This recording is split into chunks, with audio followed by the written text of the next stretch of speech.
Hello everyone, स्वागत है आप सभी का एक बार फिर से सेरिब्रम नर्सिंग एकेडमी के इस ऑनलाइन प्लेटफॉर्म के ऊपर। इंपॉर्टेंट नर्सिंग की पॉइंट को रिगार्डिंग है अपन बात कर रहे थे। सेशन को आज को स्टार्ट करते हैं। सभी की पॉइंट आपके आगामी हर एक एग्जाम के लिए बहुत इंपॉर्टेंट साबित होने वाले हैं। हर एक की पॉइंट को आपको नोट डाउन करना। स्टार्ट करते हैं आज की सेशन को। सबसे पहला की पॉइंट है when a administrating a tuberculin skin test. ध्यान दीजिएगा, यहाँ पे बात की जा रही है कि जब अपन क्या कर रहे हैं, ट्यूबरकुलिन स्किन टेस्ट है वो अपन कर रहे हैं। The nurse should insert needle at. ध्यान दीजिए, सबसे बात ये है कि जब भी ट्यूबरकुलिन स्किन टेस्ट अपन करते हैं तो निडल को जो इंसर्ट करते हैं वो कितने डिग्री पे इंसर्ट है वो करते हैं। तो जब भी ट्यूबरकुलिन स्किन टेस्ट अपन कर रहे हैं तो इंट्राडर्मल रूट से अपन करते हैं। कौन से रूट से करते हैं? इंट्राडर्मल रूट से अपन करते हैं। और इंट्राडर्मल रूट के अंदर निडल का जो एंगल कितना होता है? 50 डिग्री। क्लियर है? 15 डिग्री है वो एंगल होता है, 15 डिग्री एंगल के ऊपर है वो निडल को अपन रखते हैं जब भी कोई भी इंट्राडर्मल टेस्ट अपन कर रहे हैं या इंट्राडर्मल इंजेक्शन है वो अपन एडमिनिस्ट्रेशन है वो अपन कर रहे हैं। तो आईडी है हमेशा इंट्राडर्मल रूट है वो 15 डिग्री एंगल के ऊपर है वो लगते हैं। नेक्स्ट की पॉइंट की बात करते हैं। इन मेडिकेशन एडमिनिस्ट्रेशन स्टेट मींस, जब भी मेडिकेशन एडमिनिस्ट्रेट करते हैं तो वहां पे अलग अलग मीनिंग्स देखने को मिलता है। ओडी हो गया, बीडी हो गया, टीडीएस हो गया, क्यूआईडी हो गया, एचएस हो गया, स्टेट हो गया। तो इनका मतलब भी क्या होता है? तो ये सभी को पता होगा कि ओडी का मतलब तो क्या होता है? दिन में एक बार अपने को देना होता है। बीडी का मतलब दिन में 2 बार होता है। टीडीएस का मतलब दिन में 3 बार हो गया। और क्यूआईडी का मतलब एक दिन के अंदर 4 बार हो गया। एचएस का मतलब होता है एट द बेड टाइम। और यहाँ पे स्टेट का मतलब ये होता है गिव मेडिकेशन इमीडिएटली, मतलब कोई इमरजेंसी कंडीशन के दौरान जब भी अपने को स्टेट चार्ट करते हैं, मेडिकेशन चार्ट करते हैं, अपने को उसी टाइम क्या करना होता है? मेडिकेशन है अपने को देनी होती है। तो अगर आपका स्टेट का मतलब पूछे तो क्या होता है? Give medication immediately. Next point की बात करें, discharge plan of A diabetic patient include insulin injection site rotation. Clear है? क्या कर रहे हैं? एक डायबिटिक पेशेंट है और उसका डिस्चार्ज प्लान कर रहे हैं। इंसुलिन इंजेक्शन साइट के रोटेशन के बारे में उसको बताया जा रहा है। You should emphasize that space between site should be. तो उसकी जो साइट की रोटेशन अपन करते हैं तो कितना स्पेस है वो होना कंपलसरी है। तो 0.5 से लेकर 1 इंच तक ये स्पेस है, ये साइट रोटेशन के दौरान है वो मेंटेन अपने को करना होगा। Next, maximum dosages of intramuscular injection. IM injection सभी को पता है 90 डिग्री एंगल के ऊपर रखता है। तो अगर जो मैक्सिमम अगर डोज की बात करें, ये मैक्सिमम कितनी डोज है वो अपन इंट्रामस्कुलर इंजेक्शन के अंदर दे सकते हैं। तो मैक्सिमम डोज कितनी होती है इसकी? 5 ml। कितनी होती है? 5 ml। नेक्स्ट की point, the route of administration of hepatitis B vaccine. आपसे अगर रूट पूछे कि हिपेटाइटिस बी वैक्सीन का जो रूट होता है एडमिनिस्ट्रेशन करने का वो कौन सा होता है, तो वो होता है इंट्रामस्कुलर रूट। ध्यान दीजिएगा, हिपेटाइटिस बी की वैक्सीन कौन से रूट से रखती है? इंट्रामस्कुलर रूट से रखती है। निडल के जो एंगल लगते हैं कितने पे? 90 डिग्री एंगल के ऊपर अपने को रखना होता है। नेक्स्ट की point, meaning of HS in A prescription. HS का मतलब क्या होता है? अभी मैंने बताया बेड टाइम। क्लियर है? एचएस का मतलब क्या है? Bed time. जो भी पेशेंट है स्लीपिंग मोड के अंदर जा रहा है, भाई सोने जाएंगे हम, तो उस टाइम में अपने को जो रात्रि के अंदर जो मेडिसिन लेते हैं, नाइट टाइम जो मेडिसिन लेते हैं, तो बेड टाइम का मतलब क्या होता है? एचएस। क्लियर है? एचएस का मतलब क्या होगा आपका? Bed time. क्लियर है? नेक्स्ट बात करें, low molecular weight heparin should be administered. ध्यान दीजिए, ये लो मोलिकुलर जो वेट हिपेरिन होता है उसको अपन कौन से रूट से एडमिनिस्ट्रेशन है वो करते हैं? तो वो करते हैं अपन सबक्यूटेनियस रूट से। यहां पे दो चीजें इंपॉर्टेंट बनती है, सभी को पता होगा कि हेपेरिन क्या होता है? आपका एंटीकोगुलेंट होता है। क्या होता है? हेपेरिन एंटीकोगुलेंट होता है। हिपेरिन आपका कोएगुलेंट होता है। अगर आपको हिपेरिन का एंटीडोट पूछे तो वो क्या होता है? Protamine sulphate. हिपेरिन का अगर आपसे एंटीडोट पूछे तो वो क्या होता है? Protamine sulphate. ये अगर आप ध्यान दीजिएगा, एक होती है हिपेरिन और एक होती है low molecular weight heparin. Low molecular weight heparin. तो हिपेरिन को हमेशा ध्यान दीजिएगा अपन इंट्राविनस रूट एंड सबक्यूटेनियस दोनों से एडमिनिस्टर वो कर सकते हैं। हिपेरिन को अपन इंट्राविनस रूट और सबक्यूटेनियस रूट दोनों से अपन एडमिनिस्टर वो कर सकते हैं। But low molecular weight heparin को अपन कौन से रूट से एडमिनिस्टर कर रहे हैं? Only for only subcutaneous route से अपने को क्या करनी होती है? एडमिनिस्टर करनी होती है। निडल का एंगल कितना आएगा सबक्यूटेनियस के अंदर? 45 डिग्री। ध्यान दीजिए, सबक्यूटेनियस के अंदर निडल का एंगल 45 डिग्री। क्लियर है? तो ध्यान दीजिए, हिपेरिन को अपन इंट्राविनस और सबक्यूटेनियस दोनों रूट से दे सकते हैं, बल्कि अपन जो लो मोलिकुलर वेट हिपेरिन होता है उसको सिर्फ और सिर्फ कौन से रूट से देना होता है? अपने को सबक्यूटेनियस रूट से वो देना होता है। चलते हैं नेक्स्ट की पॉइंट की तरफ। विच of the following is the traditional site for the intramuscular injection. जो मेन ट्रेडिशनल साइट होते हैं कौन से इंट्रामस्कुलर इंजेक्शन कहां लगाते हैं अपन? डोर्सोग्लूटल। कौन सी साइट होती है अपनी? डोर्सोग्लूटल। बटक्स के ऊपर लगाते हैं डोर्सोग्लूटल साइट के अंदर। क्लियर? नेक्स्ट बात करें, most use site for test dose of medication. जब भी कोई मेडिकेशन अपन एडिशन कर रहे हैं, कोई भी एंटीबायोटिक अपन एडिशन कर रहे हैं, तो उससे पहले क्या करना होता है अपने को, एलर्जी सेंसिटिव टेस्ट अपने को करना होता है। एलर्जी सेंसिटिव टेस्ट देख क्या करना है, उसकी रिएक्शन को चेक करने के लिए। तो जब भी अपन एएसटी पेशेंट को देते हैं तो कौन सी साइट अपन यूज करते हैं, तो मेनली जो कॉमन साइट होती है कौन सी होती है, फॉर आर्म को अपने को क्या करना होता है, टेस्ट है वो करना होता है। क्लियर है। नेक्स्ट बात करें, where is buccal medicine suppose to be place. Buccal medication को अपन कहां प्लेस करते हैं, between the cheeks and gum. कहां प्लेस करते हैं, between the cheeks and gums. चलते हैं नेक्स्ट की पॉइंट की तरफ।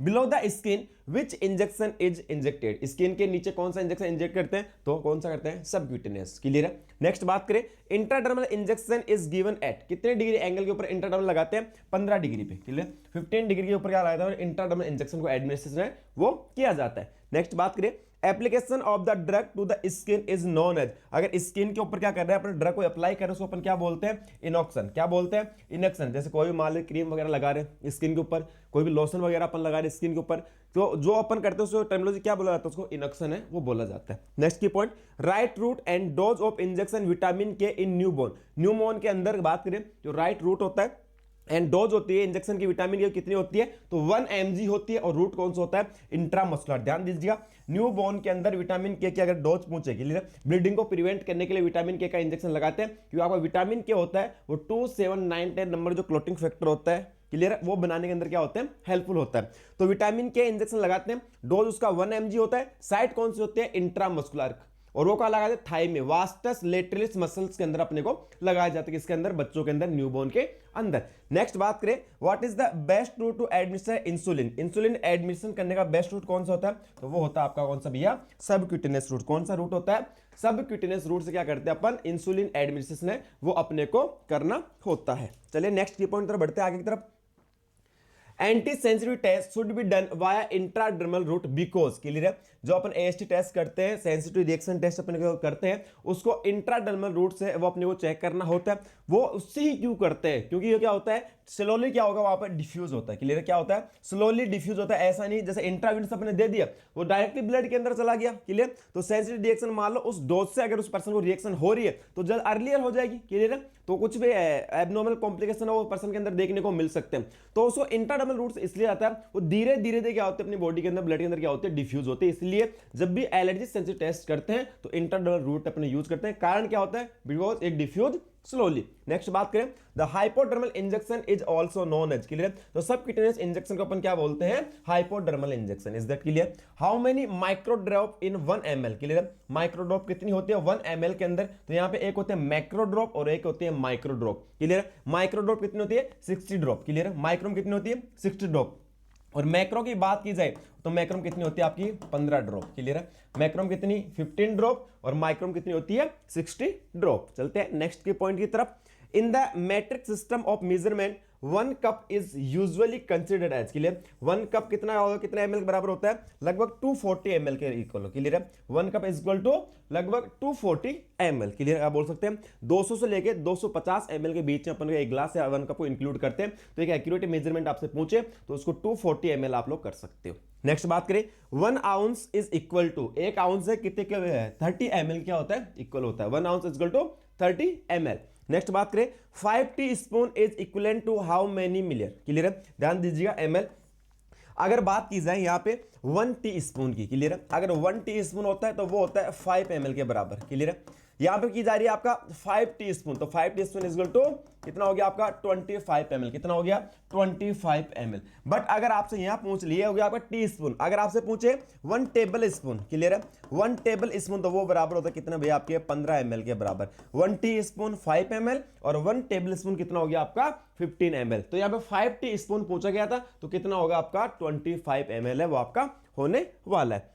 State dose of medication is admission at once immediately. Stat का मतलब मैंने बताया था पिछले की पॉइंट के अंदर आया था कि स्टेट का मतलब क्या होता है, अपने को इमीडिएटली क्या करना हो, ड्रग एडमिनिस्ट्रेशन अपने को करनी है। नेक्स्ट बात करें, इन प्रेस्क्रिप्शन क्यूआईडी मतलब, क्यूआईडी का मतलब क्या होता है 4 टाइम ए डे बताया था। ओडी मतलब 1 दिन, बीडी मतलब 2 दिन, ओडी मतलब 1 टाइम दिन में, बीडी मतलब दिन में 2 बार, टीडीएस मतलब दिन में 3 बार और क्यूआईडी मतलब 1 दिन के अंदर 4 बार। Is that clear? ये आपको समझ आ गया। नेक्स्ट बात करते हैं, आगे की पॉइंट तरफ बढ़ते हैं। एसओएस मींस जब नेसेसरी हो, एसओएस मींस जब नेसेसरी हो, क्लियर? जैसे बात करते हैं, पहले डॉक्टर ने चार्ट कर दिया कि इंजेक्शन पीसीएम 1 ग्राम एसओएस, तो कब लगाना है? या तो पर्सन क्या हो सीवियर अपने को पेन देखने को मिले, या पर्सन क्या हो गया टेम्परेचर क्या हो गया बढ़ गया हो, तो क्लियर? तो उस टाइम अपने अगर एसओएस वहां पे चार्ट किया गया हो और वो उस पर्सन को नेसेसरी है तो अपन उसको लगा सकते हैं, क्लियर है? नेक्स्ट बात करें, normal value of total bilirubin, bilirubin की टोटल वैल्यू आपसे पूछिए कितना होता है नॉर्मल लेवल? 0.1 to 1.2 mg पर DL, is that clear? Next बात करें, the expanded form of ESR, ESR का मतलब क्या होता है? Erythrocyte sedimentation rate. क्या होता है? ईएसआर की फुल फॉर्म आपसे पूछी गई थी, तो क्या होती है? Erythrocyte sedimentation rate. नेक्स्ट बात करें, normal value of serum urea, clear है? सीरम यूरिया की जो नॉर्मल वैल्यू होती है वो कितनी होती है? 5 to 20 mg पर डीएल। कितनी होती है? 5 to 20 mg पर डीएल। नेक्स्ट बात करें, HbA1c, ध्यान दीजिए, HbA1c indicate post serum glucose level और प्रीवियस, क्लियर? बात करें कि HbA1c जो टेस्ट करते हैं वो पोस्ट सीरम ग्लूकोज लेवल को क्या है इंडिकेट करता है, लगभग कितने दिनों का करता हो आपका? लगभग 90 डेज, या बोल सकते हैं 3 मंथ के पीरियड को, क्लियर? 3 मंथ पीरियड, या अपन बोल सकते हैं कितना? 90 डेज, क्लियर है? ये जो होता है आपका HbA1c, डायबिटीज मेलाइटस को अपन क्या आइडेंटिफाई करने पर्सन का शुगर लेवल कितना है क्या है उसके लिए अपन क्या HbA1c टेस्ट है वो करते हैं। नेक्स्ट बात करें, which test used to diagnose typhoid, typhoid को डायग्नोस के लिए कौन सा टेस्ट किया जाता है? वो किया जाता है विडाल टेस्ट। कौन सा टेस्ट किया जाता है? Widal test. एक हो गया removal and examination of tissue for diagnostic purpose, के लिए अगर टिश्यू का एग्जामिनेशन अपन कर रहे हैं उसको टेस्ट को क्या बोला जाता है? उस टेस्ट को बोला जाता है बायोप्सी। क्या बोलते हैं उसको? बायोप्सी बोला जाता है।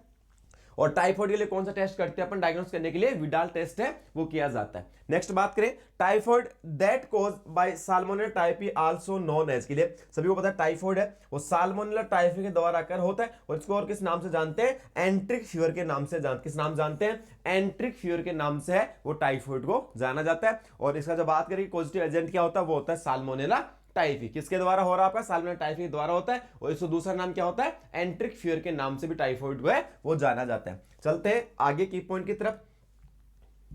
चलो, the solution use for barium solo is, clear है? बेरियम सोलो के लिए कौन सा सॉल्यूशन यूज किया जाता है? वो क्या आता है? Barium sulphate. कौन सा करते हैं? बेरियम सल्फेट है वो यूज किया जाता है। नेक्स्ट बात करें, benedict test is used for, benedict test की बात जाए किसके लिए यूज करते हैं? To detect the sugar in urine, urine के अंदर शुगर को डिटेक्ट करने के लिए कौन सा टेस्ट किया जाता है? वो किया जाता है बेनेडिक्ट टेस्ट। नेक्स्ट बात करें, Hay test use to detect the bile salt in the urine, urine के अंदर बाइल साल्ट को डिटेक्ट करने के लिए कौन सा टेस्ट किया जाता है? वो किया जाता है हे टेस्ट। और शुगर को टेस्ट असेस करने के लिए वो क्या आता है? Benedict test. नेक्स्ट बात करें, एक होता है स्मिथ टेस्ट, इसका मतलब होता है use to detect the bile pigment in the urine, के बाइल साल्ट, यूरिन के अंदर बाइल साल्ट को डिटेक्ट करने के लिए कौन सा टेस्ट आ गया? आपका हे टेस्ट। अगर बाइल पिगमेंट को डिटेक्ट करना है यूरिन के अंदर तो कौन सा टेस्ट किया जाता है? वो किया जाएगा स्मिथ टेस्ट। नेक्स्ट बात करें, Rothera test use to detect ketone bodies in the urine, urine के अंदर कीटोन बॉडीज को डिटेक्ट करने के लिए कौन सा टेस्ट किया जाता है? वो किया जाता है आपका रूथेरा टेस्ट। नेक्स्ट बात करें, VDRL test is use for screening, किसकी स्क्रीनिंग के लिए वीडीआरएल टेस्ट है वो किया जाता है? तो वो किया जाता है किसके लिए? सिप्लिस के लिए। किसके लिए करते हैं? सिप्लिस के लिए इसको स्क्रीनिंग टेस्ट है वो कौन सा होता है? आपका वीडीआरएल टेस्ट होता है। नेक्स्ट बात करें, sick test is used for the detection, sick test किसको डिटेक्ट करने के लिए किया जाता है? वो किया जाता है डिप्थीरिया को डिटेक्ट करने के लिए कौन सा टेस्ट करते हैं? सिक टेस्ट है वो किया जाता है। और एक होता है डिक टेस्ट, क्लियर? एक होता है डिक टेस्ट, वो करते हैं अपन किसको डिटेक्ट करने के लिए? स्कारलेट फीवर को। कौन सी फीवर को? स्कारलेट फीवर को डिटेक्ट करने के लिए कौन सा टेस्ट करते हैं? Dick test. और एक होता है सिक टेस्ट, वो किसके लिए करते हैं अपन? डिप्थीरिया के लिए। नेक्स्ट बात करें, what is the full form of LAMA, clear है? आपसे पूछा कि लामा की फुल फॉर्म क्या होती है, तो leave against medical advice, clear? Medical advice के अगेंस्ट जाके अगर कोई पर्सन है वो मान ले डिस्चार्ज प्लानिंग कर रहा है, छुट्टी लेना चाह रहा है, उसको क्या बोलते हैं? लाम। जैसे मान ले अकॉर्डिंग टू पेशेंट कंडीशन है, पेशेंट की वो कंडीशन नहीं है कि पेशेंट को हॉस्पिटल डिस्चार्ज हो किया जाए, बट पेशेंट अपनी खुद अपनी मर्जी से, क्लियर है? खुद अपनी मर्जी से अगर हॉस्पिटल छोड़ के जाना आता है, मतलब मेडिकल एडवाइस के अगेंस्ट जाके कर रहा है छोटे, उसको हम क्या बोलते हैं? उसको बोलते हैं लामा। तो लामा की फुल फॉर्म क्या है? Leave against medical advice. चलते हैं नेक्स्ट की पॉइंट की तरफ। Which temperature is considered most accurate, clear? अगर आपको एक्यूरेट टेम्परेचर पूछा जाए कि किसको अपन कंसिडर करने वाले एक्यूरेट, तो ध्यान दीजिए, अगर रेक्टल रूट से अगर टेम्परेचर मॉनिटर कर रहे हैं तो सबसे मोस्ट एक्यूरेट रूट है वो माना जाता है।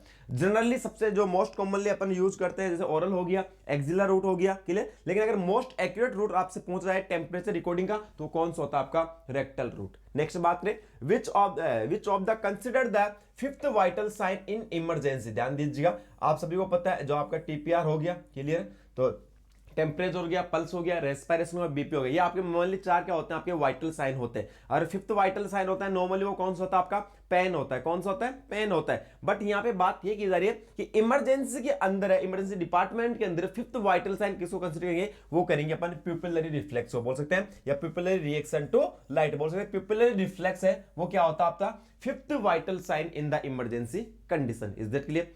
नेक्स्ट बात करें the difference between systolic and diastolic blood pressure is known as. Systolic blood pressure और डायस्टोलिक ब्लड प्रेशर के बीच जो डिफरेंस होता है उसको क्या बोला जाता है, उसको बोलते हैं अपन पल्स प्रेशर। सभी को पता है कि नॉर्मल सिस्टोलिक ब्लड प्रेशर कितना होता है, 120 होता है, और नॉर्मल डायस्टोलिक कितना होता है, 80 होता है, और इसके बीच जो डिफरेंस होता है 40 हो गया, इसको अपन क्या बोलते हैं, इसको बोला जाता है pulse pressure. Is that clear?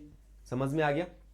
एक चीज और है, सिस्टोलिक ब्लड प्रेशर हमेशा ब्लड वॉल्यूम के ऊपर डिपेंड है, वो करता है जितना ज्यादा बॉडी अंदर फ्लूइड होगा, जितना ज्यादा ब्लड होगा, क्लियर, तो हमेशा क्या होगा, बॉडी फ्लूइड है बोल सकते हैं, वॉल्यूम के ऊपर क्या करता है, सिस्टोलिक ब्लड प्रेशर डिपेंड है, वो करता है। और डायस्टोलिक ब्लड प्रेशर के ऊपर डिपेंड करता है, ब्लड वेसल्स की इलास्टिसिटी के ऊपर क्या करता है, आपका डायस्टोलिक ब्लड प्रेशर डिपेंड है, वो आपका होता है। नेक्स्ट बात करें द नॉर्मल पल्स प्रेशर कितना, अभी मैंने बताया 40 mm ऑफ एजी, कितना होता है, 40 mm एजी क्या होता है, आपका नॉर्मल पल्स प्रेशर होता है। The type of fever in which the temperature fluctuate more than 2 degree centigrade all above normal during ये 24 आवर्स पीरियड, इसको अपन क्या बोलते हैं, रिमिटेंट फीवर। क्या बोलते हैं, जैसे बात करें कि टेम्परेचर है तो लगभग कितना हो रहा है, 2 डिग्री सेंटीग्रेड से ऊपर तक बढ़ रहा है, और 24 आवर्स के पीरियड के अंदर ये देखने को मिलता है। इस टाइप के फीवर को क्या बोलते हैं, रिमिटेंट फीवर के नाम से वो जाना जाता है। नेक्स्ट बात करें pulse rate should be checked for, pulse rate है वो क्या कितनी देर चेक करता है, 60 बोल सकते हैं, 1 मिनट तक अपने को पल्स रेट अपने को देखनी होती है। नेक्स्ट बात करें the site of pulse in neck is called, अगर अपन नेक साइट के ऊपर पल्स अपन चेक करें तो कौन सी पल्स चेक करें, कैरोटिड पल्स को चेक है वो किया जाता है। कौन सी पल्स हो गई आपकी, कैरोटिड पल्स, उसको चेक करते हैं। ए heart rate is more than 100 minute 100 clear है, 100 बीट पर मिनट अगर अपने को देखने को मिल रहे पल्सेस को क्या बोलते हैं, कौन सी टर्मिनोलॉजी देने वाले अपन, टेकीकार्डिया वो अपन देते हैं। क्लियर?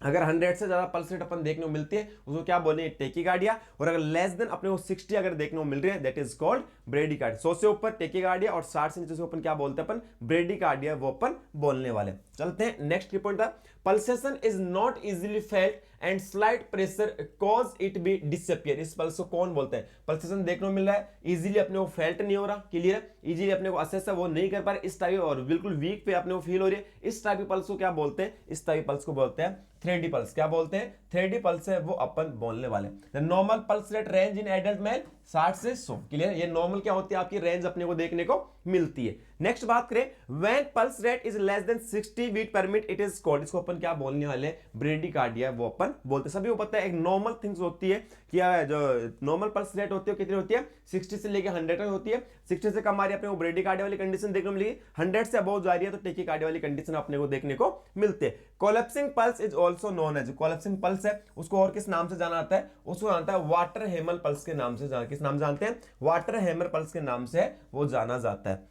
अब आपसे इसे पूछ लेंगे एडल्ट पल्स के अंदर जो मोस्ट कॉमनली साइट होती है पल्स लेने की वो कौन सी होती है, सभी को पता होगी रेडियल आर्टरी से पल्स है वो चेक है वो की जाती है। नेक्स्ट बात करें the sudden fall of temperature to normal, अगर सडनली क्या हो रहा है अपने बॉडी का टेम्परेचर डिक्रीज हो रहा है, इस टाइप को क्या अपन बोलने वाले हैं, क्राइसिस है वो अपन बोलने वाले के लिए क्या बोलते हैं, क्राइसिस। अगर सडनली बॉडी का टेम्परेचर क्या हो रहा है, डिक्रीज हो रहा है, उसको अपन क्या बोलते हैं, क्राइसिस है वो बोला उसको जाता है। चलते हैं नेक्स्ट की पॉइंट की तरफ।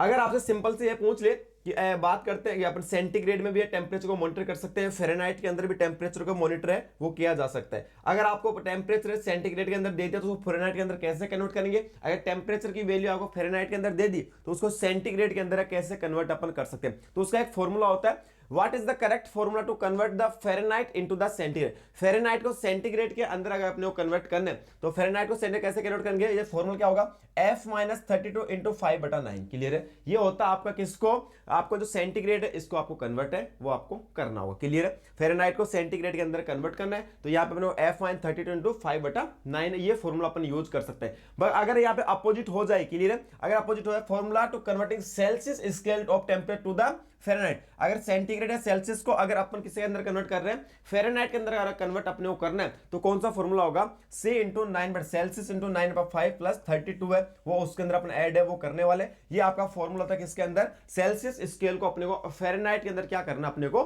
कन्वर्ट है वो आपको करना है। तो दोनों फॉर्मूला है, इंपॉर्टेंट है एग्जाम के पॉइंट से, इसको आपको याद करना है। इससे अपन सेल्सियस को फ़ारेनहाइट या फ़ारेनहाइट को सेल्सियस के अंदर क्या कर सकते हैं, कन्वर्ट है वो अपन कर सकते हैं। नेक्स्ट की पॉइंट क्या होने वाला है, the sudden fall of temperature from high to normal within a few hours. Clear है, अगर एक पर्सन के बॉडी का टेम्परेचर क्या रहा है, सडनली क्या हो रहा है, डिक्रीज हो रहा है। क्लियर, हाई से नॉर्मल जा रहा है, इस कंडीशन अपन क्या बोलते हैं, ट्रू क्राइसिस से अपन बोलने वाला है।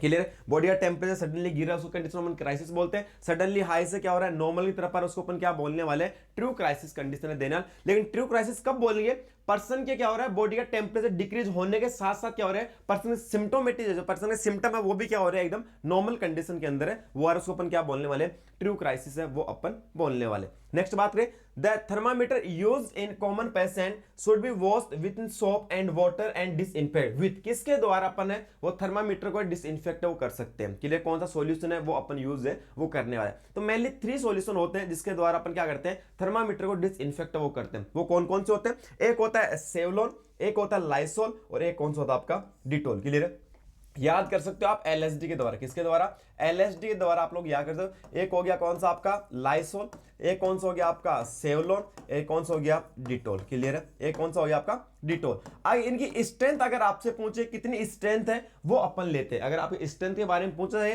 कि डिसइंफेक्ट करने जो स्ट्रेंथ अपन यूज करते हैं वो कितनी करते हैं, तो लाइसोल की जो स्ट्रेंथ अपन यूज करते हैं, ध्यान दीजिएगा, लाइसोल की स्ट्रेंथ जो अपन यूज करते हैं ये होती है 1:40। क्लियर है, कितनी, 1:40। सेवलॉन की होती है 1:20 और डिटोल की होती है 1:40। कितने मिनट तक, कितने मिनट तक, तो ध्यान दिया, लाइसोल 3 मिनट, आपका सेवलॉन 5 मिनट और डिटोल कितना आपका 5 मिनट रहने। तीनों चीजें इंपॉर्टेंट डिसइंफेक्ट करने थर्मामीटर। क्लियर, लाइसोल हो गया, सेवलॉन हो गया और डिटोल हो गया। स्ट्रेंथ पूछे, लाइसोल की 1:40 होती है, सेवलॉन की 1:20 होती है, डिटोल की 1:40 होती है। टाइम पूछे तो लाइसोल के अंदर कितनी देर रखते हैं हम, 3 मिनट तक, सेवलॉन 5 मिनट एंड डिटोल कितना होगा आपका 5 मिनट है वो आपका होने वाला है। Is that clear. नेक्स्ट बात करें, A rectal temp thermometer is inserted up to into the anus of an adult client। एक adult client के अंदर अगर अपन rectal route से टेम्परेचर मॉनिटर अपन कर रहे हैं तो कितनी देर, कितना इंसर्ट है वो अपन करने वाले किसको, थर्मामीटर को। तो कितना करते हैं 1.5 इंच। क्लियर है, कितना इंसर्ट करेंगे 1.5 इंच करने वाले किसके अंदर, ध्यान दीजिए, एक एडल्ट क्लाइंट के अंदर। किसके अंदर, एडल्ट क्लाइंट के अंदर। Position used for taking rectal temperature, rectal temperature अगर अपन क्या करें, असेस करें तो कौन सी पोजीशन पेशेंट को प्रोवाइड करवाने वाले हैं, लेफ्ट लेटरल पोजीशन है वो अपन पेशेंट को प्रोवाइड है वो करवाते हैं जब भी रेक्टल रूट से क्या कर रहे हैं, टेम्परेचर मॉनिटरिंग अगर अपन कर रहे हैं। चलते हैं नेक्स्ट की पॉइंट की तरफ। The normal blood pressure is 120/80 mHg। अगर किलो पास्कल के अंदर आपसे पूछ ले तो कितना होगा 16/11। क्लियर है, 16/11 किलो पास्कल होगा, और अगर mHg के अंदर पूछे आपका तो 120/80 mHg है। ये क्या होता है आपका नॉर्मल ब्लड प्रेशर है, ये सभी को पता होगा। नेक्स्ट बात करें, if patient blood pressure is 83/50। Clear है, पेशेंट का ब्लड प्रेशर कितना शो कर रहा है आपको 83/50। Calculate the mean arterial blood pressure, और आपको क्या कैलकुलेट करना है, मीन आर्टियल ब्लड प्रेशर है वो आपको कैलकुलेट है वो करना है। अब सबसे पहले तो है अपने को अगर mean arterial blood pressure calculate करना है तो उसका भी क्या होता है, फॉर्मूला होता है। अपने को हर चीज पता होनी चाहिए। एक क्या हो गया, सिस्टोलिक ब्लड प्रेशर अपने को पता होना चाहिए, डायस्टोलिक ब्लड प्रेशर है वो अपने को पता होना चाहिए। अब इससे क्या करेंगे अपन, सिस्टोलिक और डायस्टोलिक दे रखा, इससे अपन क्या निकाल लेंगे, पल्स प्रेशर वो अपन निकाल सकते हैं। सिंपल सा फॉर्मूला आपको बता रहा हूं। यहाँ पे सिस्टोलिक ब्लड प्रेशर कितना हो गया 83। क्लियर है, यहाँ पे डायस्टोलिक कितना हो गया 50। तो यहाँ पे पल्स प्रेशर कितना आएगा आपका, वो आने वाला आपका 33। क्या इतना आने वाला आपका 33 है वो आपका आने वाला है। कि sir mean arterial blood pressure कैसे निकालेंगे, मीन आर्टियल ब्लड प्रेशर कैसे निकालेंगे, इसका फॉर्मूला आपको बताऊंगा, लेकिन एक सिंपल सा फॉर्मूला। क्लियर है, एक सिंपल सा फॉर्मूला जिससे आप निकाल सकते हो। क्या करना है, diastolic blood pressure plus 1/3 plus pressure. Clear है, ये अपन ऐड करेंगे तो इससे मीन आर्टियल ब्लड प्रेशर है वो आपका कैलकुलेट है वो हो जाएगा। कैसे करना है, डायस्टोलिक ब्लड प्रेशर यहाँ पे कितना है 50, डायस्टोलिक यहाँ पे कितना है 50। नेक्स्ट बात है पल्स प्रेशर कितना है 33 आया, इसका 1/3 अपने को लेना था, 1/3 कितना हो गया आपका 1/3 होने वाला कितना 11। क्लियर, कितना हो गया 11। तो ये आपका क्या हो गया, ये आ गया आपका मीन आर्टियल ब्लड प्रेशर। और मीन आर्टियल ब्लड प्रेशर क्या होता है, एक आर्टरी सरफेस के ऊपर एक ब्लड के द्वारा जो एक्यूरेट प्रेशर जो कोज होता है उसको क्या बोला जाता है, मीन आर्टियल ब्लड प्रेशर है वो बोला जाता है। वापस से रिपीट कर रहा हूं, मीन आर्टियल ब्लड प्रेशर का मतलब क्या होता है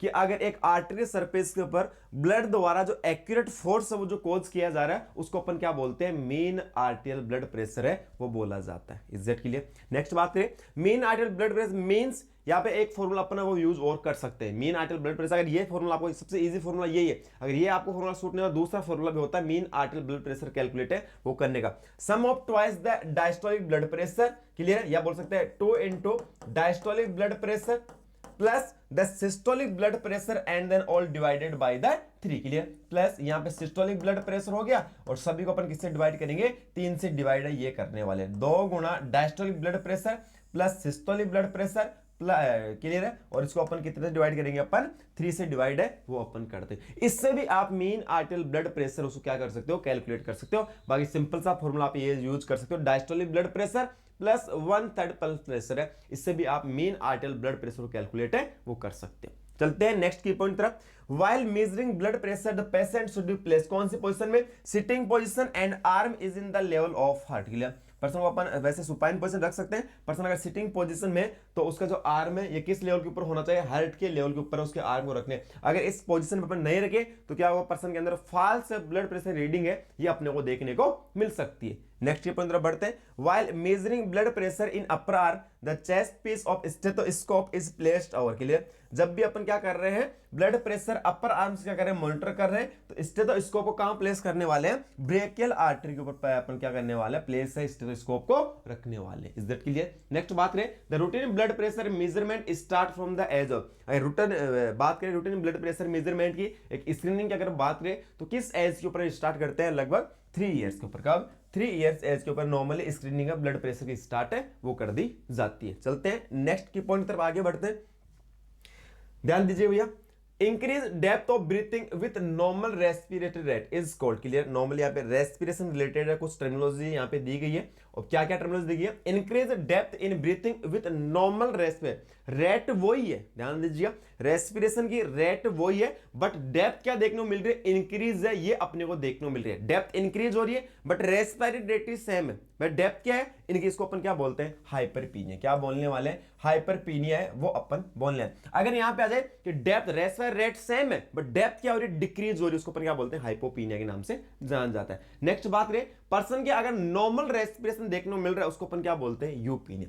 नॉर्मल रेस्पिरेशन क्या हो गया, यूपीनिया। इंक्रीज रेट अगर देखने को मिल रहा है, टेकीपीनिया। डिक्रीज रेस्पिरेशन रेट देखने को मिल रहा है उसको अपन क्या बोलते हैं, क्या, ब्रेडीपीनिया। नेक्स्ट बात करें, it is breathing difficulty during the lying flat, clear? Person है अगर बैठ के उठ रहा है, उठ के वापस से लेट रहा है, अगर उस कंडीशन को अपन क्या बोल रहे हैं, ब्रीथिंग रेट के अंदर डिफिकल्टी अगर देखने को मिल रही है उसको, ब्रीथिंग एंड डिफिकल्टी देखने उसको अपन क्या बोलते हैं, ऑर्थोपीनिया वाले अपन टर्मिनोलॉजी के नाम से जाना जाता है। अगर ब्रीथिंग के अंदर नॉर्मली डिफिकल्टी हो रही है, क्लियर? नॉर्मली ब्रीथिंग के अंदर डिफिकल्टी हो रही है, दैट इज कॉल्ड डिस्पीनिया, क्लियर है? नॉर्मली ब्रीथिंग डिफिकल्टी उसको अपन डिस्पीनिया बोलने वाले हैं। और पर्सन अगर क्या हो रहा है, बैठ के लेट रहा है, लेट के खड़ा हो रहा है, उस कंडीशन दौरान ब्रीथिंग डिफिकल्टी हो दैट इज कॉल्ड ऑर्थोपीनिया। नेक्स्ट बात करें, the primary effect of cold application, cold application का प्राइमरी इफेक्ट क्या होता है, ये वेसो कॉन्ट्रिक्शन करवा रहा है, और हॉट हीट एप्लीकेशन क्या करवाता है, वेसो डायलेशन, क्लियर? कोल्ड एप्लीकेशन आपका वेसो कॉन्स्ट्रिक्शन कराएगा, ब्लड वेसल्स को क्या कॉन्स्ट्रिक्ट करने वाला है, और हीट एप्लीकेशन क्या करता है, ब्लड वेसल को डायलेट करने का काम बोल सकते हैं। वेसो डायलेशन के लिए क्या होता है, रेस्पॉन्सिबल है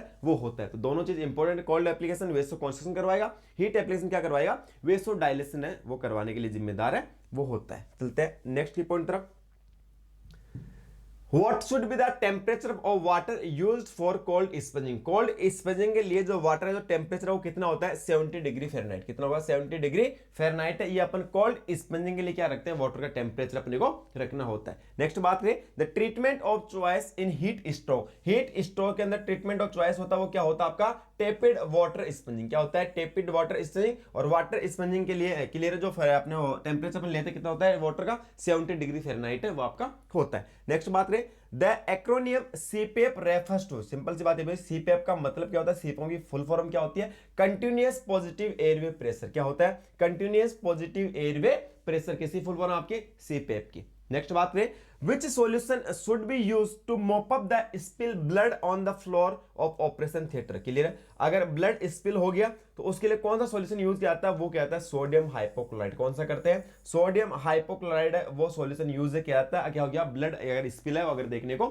मिल रहा है। नेक्स्ट बात करें, साइडेक्स इज ऑल्सो नो, साइडेक्स और किस नाम से जानते हैं? ग्लूटर एल्डिहाइड के नाम से जानता है। और साइडेक्स को कितने दिन के बाद चेंज करना होता है? अपने को 14 डेज के बाद अपने को साइडेक्स को चेंज है वो करना होता है। और साइडेक्स का दूसरा नाम ही क्या होता है? Glutaraldehyde. Is that clear? Next की पॉइंट तरफ बढ़ते हैं। द बैक्टीरियोसाइडल, एक सिंपल सी टर्मिनोलॉजी आपसे पूछी गई है कि बैक्टीरियोसाइडल का मतलब क्या होता है? तो बैक्टीरियोसाइडल का मतलब क्या होता है? Any substance that are capable to kill the pathogens. के लिए पैथोजन को किल करने के लिए क्या कैपेबल होता है उसको अपन क्या बोलते हैं? बैक्टीरियोसाइडल। एक नेक्स्ट टर्मिनोलॉजी है बैक्टीरियोस्टैटिक। ध्यान दिया, दोनों के सिंपल सा डिफरेंस है। बैक्टीरियोसाइडल क्या करता है? उस पैथोजन को किल करने क्या होता है? उसके अंदर कैपेसिटी होती है। बट बैक्टीरियोस्टैटिक क्या करता है? उसकी ग्रोथ को डिक्रीज करता है। बैक्टीरियोस्टैटिक का मतलब क्या होता है? Any substance that are capable to stop the growth and multiplication of the pathogen. Clear है? ओनली बैक्टीरियोस्टैटिक क्या करेगा? उसकी ग्रोथ को रोक देगा। उसकी ग्रोथ को क्या कर देगा? रोक देगा। उसको डिवाइड है वो नहीं होने देगा। बैक्टीरियोसाइडल क्या करेगा? उस पैथोजन को किल करने के लिए होता है, रेस्पॉन्सिबल होता है। तो दोनों टर्मिनोलॉजी आपके एग्जाम के पॉइंट ऑफ से इंपॉर्टेंट है, वो आपकी रहने वाली। क्लियर? तो ये आज के सेशन के अंदर जितने अपन की पॉइंट अपन ने देखे ये आपके आगामी हर एक एग्जाम के लिए बहुत ही इंपॉर्टेंट है, आपके रहने वाले। हर एक की पॉइंट को आपको नोट डाउन है वो करने वाला। आज की क्लास के अंदर इतना ही, मिलते हैं नेक्स्ट क्लास के अंदर आगे की पॉइंट को लेके। तब तक के लिए धन्यवाद।